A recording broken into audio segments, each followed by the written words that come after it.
2 ٹوک لفظوں میں کہتے ہوئے ارحم دروازے کی طرف بڑھا۔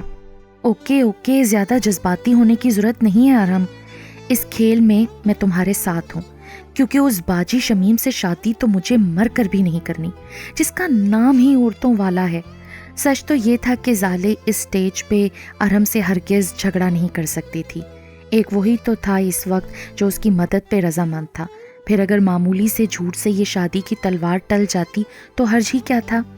تو بس پھر جس طرح میں کہتا ہوں اسی طرح کرو۔ ارحم واپس اس کے سامنے بیٹھ کر اسے سنجیدگی سے اگلی حکمت عملی سمجھانے لگا۔ اسے اعتراض تو تھا لیکن وہ خاموش بیٹھی لب بھینچے سر ہلاتی رہی۔ کیا کہا؟ ذرا پھر سے کہنا؟ بڑے ابا نے گلا کھنکارتے بڑی بہو سے سوال کیا۔ بڑے ابا یہ کہہ رہے ہیں شمیم اور ممتاز کو نہیں، ایک دوسرے کو پسند کرتے ہیں۔ گو یقین تو انہیں بھی نہیں آ رہا تھا جب بیٹے کی زبانی یہ سب سنا تو اس بےہودہ مذاق پہ اسے فی الفور ڈانٹ دیا، لیکن ارحم نے کان پکڑے پاؤں دبائے تو مجبوراً انہیں یقین کرنا ہی پڑا۔ اسی وقت بات دیورانی کو بتائی، جس نے بیٹی سے تصدیق کے بعد میاں کے کان میں ڈالی، یعنی آنے واحد میں ان دونوں کا جھوٹ وائرل ہو گیا تھا۔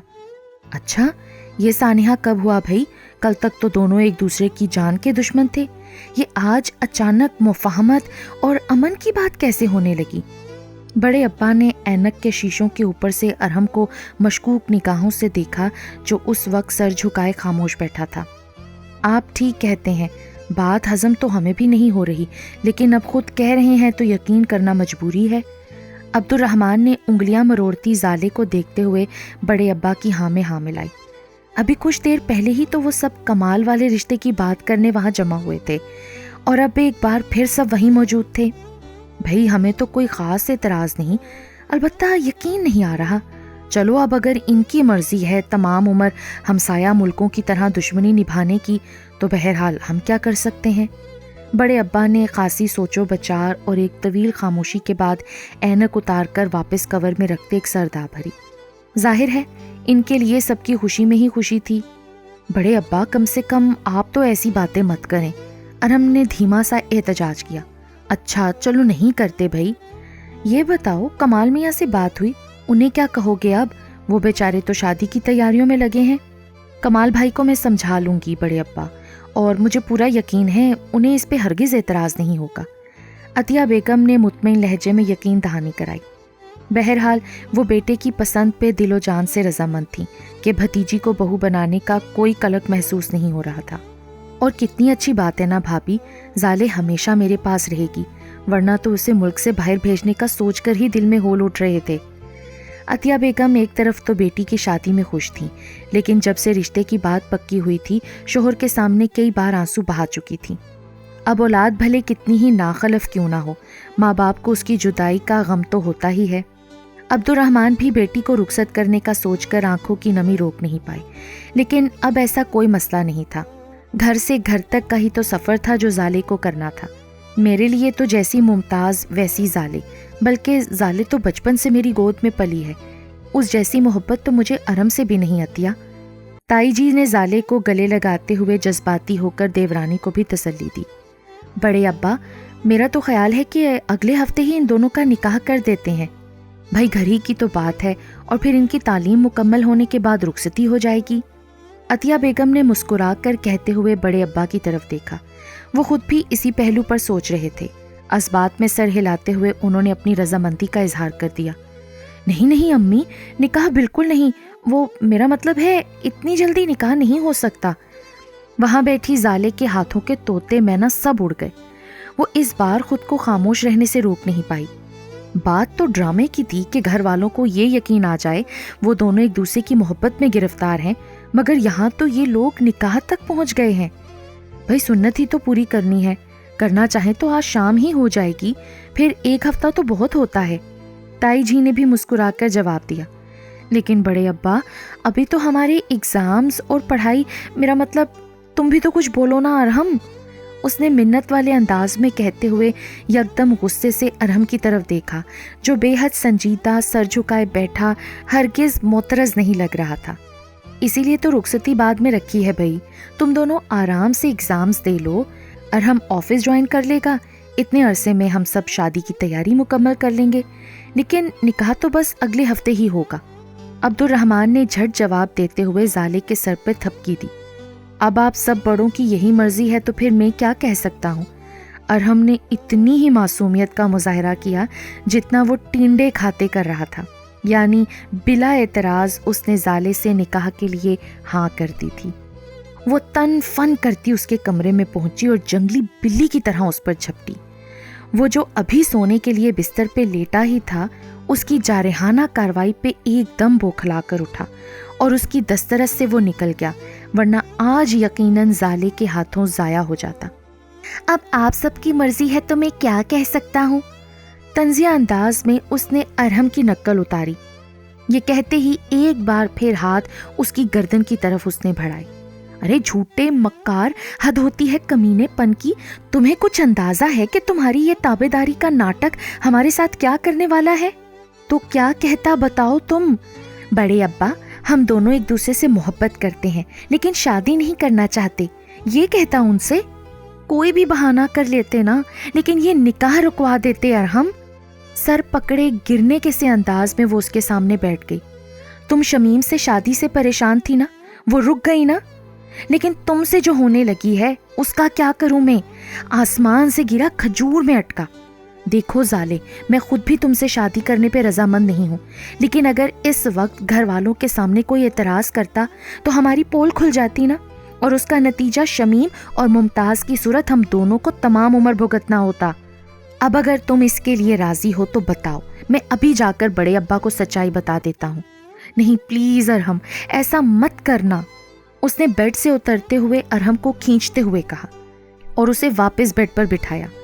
لیکن ارحم، دل ابھی بھی بے چین تھا۔ اب اس دل کا کیا کرتی؟ بس اب سکون سے میری بات سنو زالے، یہ نکاح ہو بھی جائے تو کوئی ہم دونوں کی مرضی کے بغیر رخصتی نہیں کروا سکتا، اور رخصتی میں تو ابھی وقت ہے نا، بے فکر رہو، اس سے پہلے ہی سب معاملہ ختم ہو جائے گا۔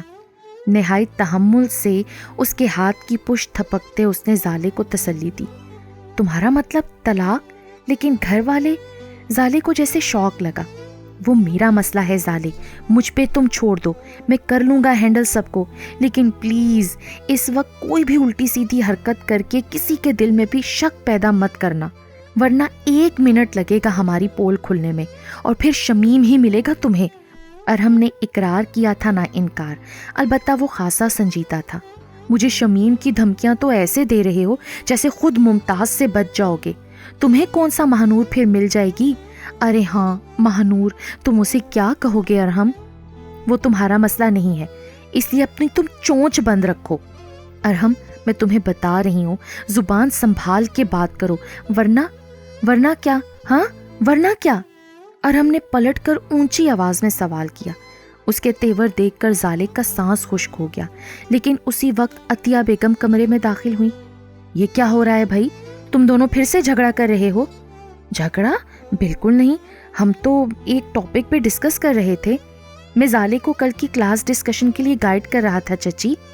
جی امی، ارحم ٹھیک کہہ رہا ہے، ہم تو پڑھائی کی باتیں کر رہے تھے، ہے نا ارحم؟ زالے نے بھی ہاں میں ہاں ملائی۔ وہ دونوں کو تنبیہی نگاہوں سے دیکھتی کمرے سے نکل گئی۔ پیچھے منہ بناتی ارحم کو گھورتی زالے بھی اس کے کمرے سے باہر آ گئی۔ زالے کے نکلتے ہی ارحم مطمئن سے انداز میں سیٹی بجاتا لائٹ آف کر کے بستر پہ پرسکون سے انداز میں لیٹ گیا۔ آج کا دن واقعی تھکا دینے والا تھا اور اب اس کا ارادہ لمبی تان کر سونے کا تھا، پھر بھلے اگلے چند دن زالے سکون سے سانس بھی نہ لے پاتی۔ زالے نے لاکھ کوشش کی، شروع سے آخر تک ہر بات پہ غور کیا اور پھر نئے سرے سے مسئلے کا حل تلاش کرنے لگی، لیکن مجال ہے جو کوئی بھی بات سمجھ آئی ہو کہ کسی بھی طرح اس زبردستی کی محبت اور نکاح سے جان چھوٹ سکے۔ کسی سے کہنا تو سمجھو موت کو دعوت دینا تھا، اور ارحم اس کے ہر سوال پہ خاموش رہنے کو کہتا یا پھر شمیم کا نام لے کر ڈراتا۔ زالے مجبوراً خاموش ہو جاتی، لیکن دل تھا کہ کسی صورت ماننے کو تیار ہی نہیں تھا۔ کہاں جس کے ساتھ ہر وقت خانہ جنگی کسی کیفیت رہتی تھی، اب ہر وقت اس کے سامنے میٹھا بننا پڑتا، اور یہی نہیں اب تو بس دنوں کا معاملہ تھا۔ نکاح کی صورت تمام عمر کے لیے ارحم نام کا ڈھول اس کے گلے میں ڈالا جا رہا تھا۔ کبھی کبھی وہ سوچتی شمیم میں نام کے علاوہ تو کوئی خاص برائی بھی نہیں، اس سب ناٹک سے تو اچھا تھا اسی سے شادی کر لیتی، کم سے کم ارحم کے ساتھ مل کر یہ سارا ڈرامہ تو نہ رچانا پڑتا۔ لیکن جو نام سے ہی اچھا نہیں لگ رہا تھا اس کے ساتھ شادی کا تصور ہی جان لیوا تھا، وہ بھی اس وقت جب زالے اسے جانتی بھی زیادہ نہیں تھی۔ باقی ارحم نے تسلی بھی دی تھی کہ وہ جلد یہ نکاح ختم کر دے گا اور زالے آزاد ہو جائے گی۔ تائی جی نے کمال بھائی کو بھی زالے اور ارحم کے نکاح کا بتا کر رشتوں سے معذرت کر لی تھی، اور حسب توقع انہوں نے کوئی اعتراض نہیں کیا تھا، بلکہ خوشی سے دونوں کو دعاؤں کا تحفہ بھیجا تھا۔ گھر میں نکاح کے حوالے سے ہنگامے تو پہلے ہی شروع ہو چکے تھے، اب تو باقاعدہ سب تیاریوں میں مگن تھے۔ رسم سادگی سے ادا کی جانی تھی اور بس خاندان کے چند قریبی عزیز و اقارب کو ہی مدعو کیا گیا تھا۔ پھر بھی دعوت کا اہتمام خوب تھا، جو ایک مقامی ہوٹل میں رکھی گئی تھی۔ زالے کی مرضی نہ ہونے کے باوجود تائی جی کی خواہش پہ اسے سرخ رنگ کا غرارہ پہننا ہی پڑا، تو عبیر نے زور زبردستی بیوٹیشین سے ٹائم لے کر مہندی اور میک اپ بھی کروا دیا۔ وہ ارحم کو مدد کے لیے پکارتی رہی، لیکن وہ اپنے کسی پروجیکٹ میں سر دیے منظر سے بالکل غائب ہو گیا تھا۔ مجبوراً زالے کو بھی ہتھیار ڈالنا پڑے۔ محبت کا ڈرامہ ہی کیا کم ستم تھا کہ زبردستی کا نکاح اور اس پہ یہ بناؤ سنگھار۔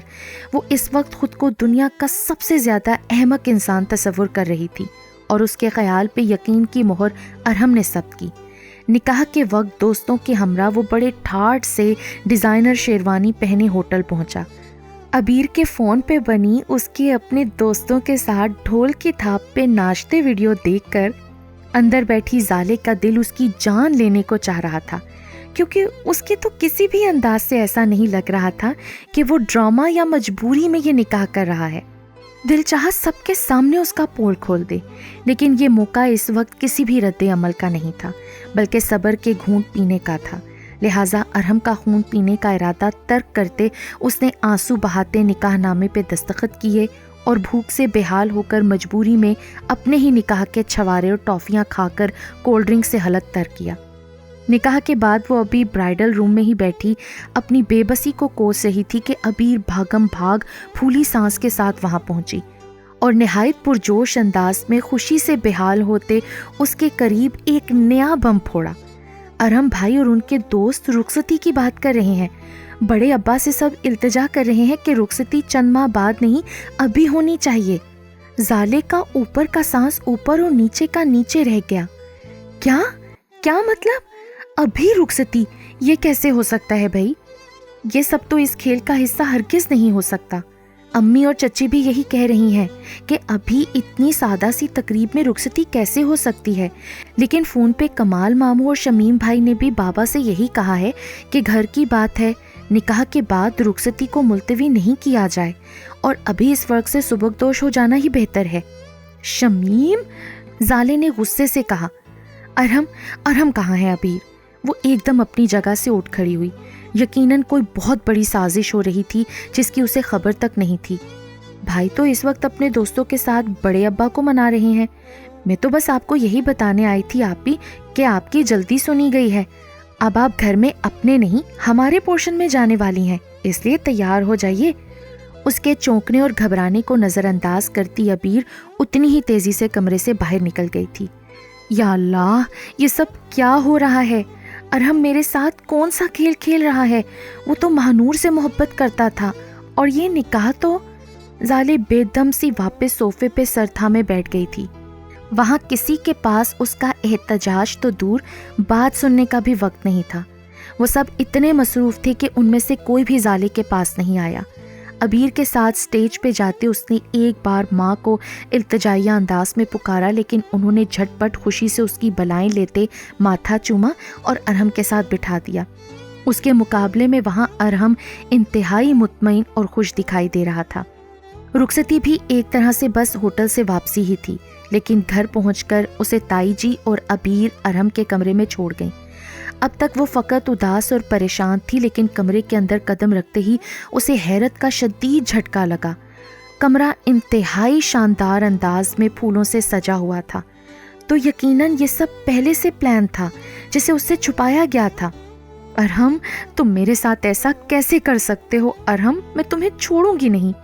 اسے دیکھتے ہی بے اختیار وہ اپنی جگہ سے اٹھ کر اس کی طرف لپکی اور اس کا بازو تھام لیا۔ میں نے کیا کیا ہے زالے؟ وہ حد درجہ معصومیت سے کہتے اس کا دل جلانے لگا۔ پہلے نکاح اور اچانک رخصتی، یہ کون سا کھیل کھیلا ہے تم نے میرے ساتھ ارحم؟ تم نے تو کہا تھا تم یہ نکاح ختم کر دو گے کیونکہ تم مہنور کو پسند کرتے ہو۔ جھوٹ بولا تھا تم سے کیونکہ مجبوری تھی، اگر تمہیں سچ بتا دیتا تو تم میری بات کا یقین کبھی نہیں کرتی۔ زالے نے بے یقینی سے ارحم کے مطمئن چہرے کی طرف دیکھا، جانے کتنی ہی دیر وہ یک ٹک اسے دیکھتی گئی اور پھر جیسے وہ ہوش میں آئی تو کرنٹ کھا کر پیچھے ہٹی۔ جھوٹ؟ اس کا مطلب ارحم؟ اوہ مائی گاڈ، تم نے مجھ سے اپنی اسائنمنٹ کا بدلہ اس طرح لیا ہے ارحم؟ مجھ سے دھوکے میں شادی کر لی تاکہ ساری عمر تم مجھ پر حکم چلا سکو، اپنی اجارہ داری قائم کر سکو۔ اس کی آواز جیسے کہیں دور سے سنائی دے رہی تھی۔ خود کلامی کیسے انداز میں کہتی وہ بیڈ کے کونے پہ بیٹھی زاروں قطار رونے لگی۔ یار، یہ اسائنمنٹ کی بات کہاں سے آ گئی درمیان میں؟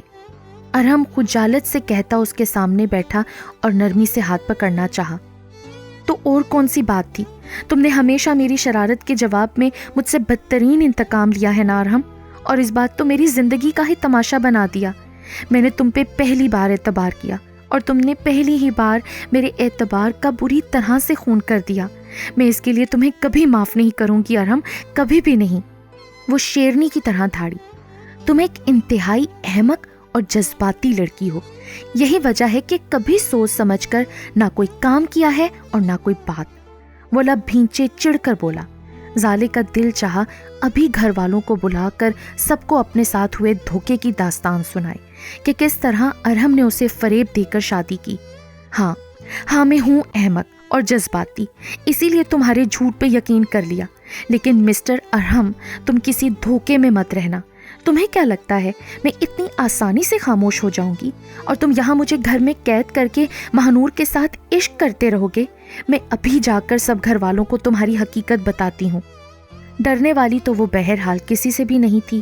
اپنی بات کو عملی جامہ پہنانے وہ اسی وقت اٹھ کر کھڑی ہوئی، لیکن اس سے پہلے کہ آگے بڑھتی ارحم نے کھینچ کر اسے واپس بٹھا دیا۔ ارے یار، یہ مہنور گھوم پھر کر کہاں سے آ جاتی ہے ہمارے درمیان؟ ایک تو یہ پریشانی کے شور سن کر سچ میں اس وقت کوئی آ ہی نہ جائے اور سوال جواب کرنے لگے۔ اس پہ زالے کی بدگمانی ارحم نے نرمی سے سمجھانے کی کوشش کی، کیونکہ وہ تھی اور ہے ہمیشہ سے۔ تم نے خود کہا تھا نا مجھ سے ارحم کہ تم مہنور سے بے پناہ محبت کرتے ہو، اور اس کا ثبوت وہ محبت نامے ہے نا جو تم مجھ سے چھپا کر اپنی ڈائری میں لکھا کرتے تھے۔ میں نے تم سے کہا تھا؟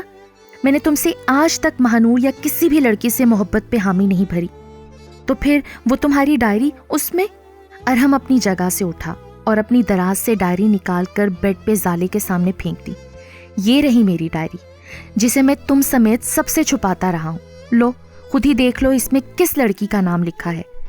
زالے نے ایک نگاہ ارحم کے سنجیدہ چہرے کو دیکھا اور پھر جھجکتے ہوئے ڈائری اٹھا لی۔ ایک ایک صفحہ پلٹتے زالے کی آنکھوں میں بے یقینی اور حیرت نما تھی۔ یہ تو میں؟ وہ چاہ کر بھی جملہ پورا نہیں بول پائی۔ ہاں زالے، تم۔ ارحم پلٹا تو اس کے ہاتھ میں کچھ اور بھی تھا، جسے اس نے ایک ایک کر کے زالے کے سامنے رکھنا شروع کر دیا۔ یہ تمہاری تصویریں، رمشا کی شادی پہ پہنے تمہارے گجرے کے پھول، اور یہ تمہاری ٹوٹی ہوئی چوڑی۔ سالوں سے میری تمہارے لیے محبت کے رازدار ہیں۔ وہ پچھلے کئی سالوں سے ان مرجھائے ہوئے پھولوں کو سنبھالے ہوئے تھا۔ اب بھی یقین نہیں آ رہا تو شمیم سے پوچھ لو، وہ میرا واحد دوست ہے جس سے میں نے تمہاری محبت کو شیئر کیا ہے۔ شمیم کا نام وہ پہلے بھی ابیر کی زبانی سن کر ٹھٹکی تھی۔ اس وقت ذہن میں یہی سوال آیا تھا کہ شمیم اس معاملے میں اتنا خوش کیوں ہو رہا ہے، لیکن خود پہ پڑی افتاد نے یہ سوال کرنے کا موقع ہی کہاں دیا تھا۔ لیکن اب ارحم کی زبانی سچائی جان کر اپنے اس سوال کا جواب بھی مل گیا تھا۔ لیکن تم تو ہمیشہ مجھے ستایا کرتے تھے نا ارحم، مجھے تو کبھی احساس ہی نہیں ہوا کہ تم مجھ سے محبت کرتے ہو۔ اپنی چوڑیوں کی کرچیاں پہچانتے زالے نے حیرت سے سوال کیا۔ یہ چوڑیاں چند سال پہلے عید پہ ارحم نے ہی اسے اور ابیر کو دلوائی تھیں، لیکن عید کے دن زالے سے کسی بات پہ جھگڑتے اس کا ہاتھ زور سے تھامتے وہ زالے کی کلائی میں ٹوٹ گئی تھیں۔ ارحم کی ہتھیلی اور زالے کی کلائی ایک ساتھ زخمی ہوئی تھی۔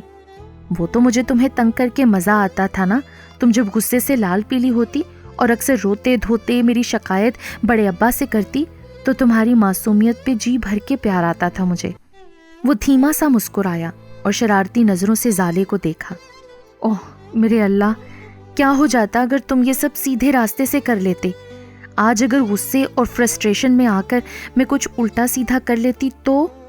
آج پہلی بار ارم کی شرارتی ہنسی نے زالے کا دل نہیں جلایا، بلکہ وہ اپنی کیفیت کو ارم سے چھپانے کی خاطر سر جھکا گئی. وہ اس لیے زالے میڈم کہ اتنا تو کنفرم تھا ہماری شادی ضرور ہوگی، اسی لیے پہلے کبھی اپنی محبت اور دل کا حال نہیں بتایا اور مجبوراً یہ سارا ڈرامہ رچانا پڑا. اور ایک بات اور، بڑے ابا کو سب کچھ سچ سچ پتا ہے، ان سے میں نے کچھ بھی نہیں چھپایا. آج تاریخی دن تھا جہاں ایک سے ایک بڑھ کر انکشاف ہو رہا تھا. یعنی اس نکاح اور رخصتی والے کھیل میں بڑے ابا بھی تمہارے ساتھ شامل تھے؟ اس نے حیرت سے سوال کیا. جی ہاں، ارم نے اثبات میں سر ہلایا. قسم سے دل تو کر رہا ہے کہ تمہارا سر پھاڑ ڈالوں. سائڈ ٹیبل پہ موجود ارہم کا پسندیدہ الارم کلاک اٹھاتے زالے نے اسے ڈرایا. الارم کلاک اس کے ہاتھ سے لے کر واپس میز پر رکھتے ارہم نے اپنی جیب سے ایک مخملی ڈبیا نکالی جس میں انتہائی خوبصورت انگوٹھی رکھی تھی. ارہم نے استحقاق سے زالے کا ہاتھ تھاما اور انگوٹھی اس کی انگلی میں پہنا دی.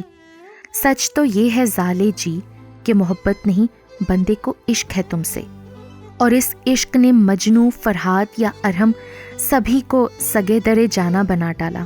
تو اس لیے شوق سے کرو اپنا یہ شوق بھی پورا. اب چاہے سر پھوٹے یا ماتھا، ہم نے تو ہاں کر دی ہے، اور پھر بینڈیج بھی تمہیں ہی کرنی ہوگی. اس نے شرارت سے زالے کی طرف دیکھا. کمرے میں پھولوں کی بھینی بھینی خوشبو اور خوشنما رنگوں پہ ارہم کی محبت کے رنگ حاوی ہو رہے تھے. زالے نے مسکراتے ہوئے شرما کر سر جھکا لیا تھا.